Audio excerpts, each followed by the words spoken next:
Welcome to our tutorial on how to gracefully exit a conversation thread on Twitter using your PC. Let's walk through the steps to smoothly leave a conversation without receiving further notifications.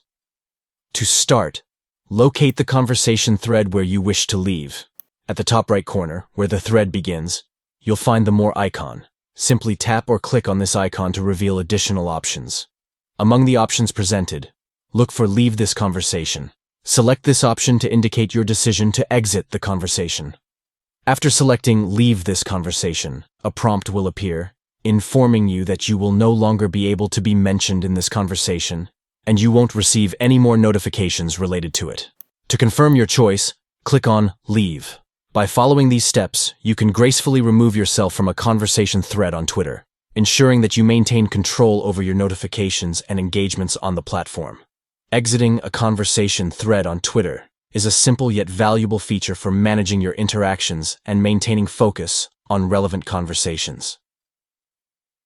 Use this tool to streamline your Twitter experience and engage with conversations that matter most to you.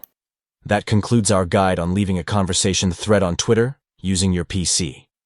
Implement these steps to enhance your Twitter interactions and customize your online presence. Thank you for watching, and stay tuned for more insightful tutorials and tips.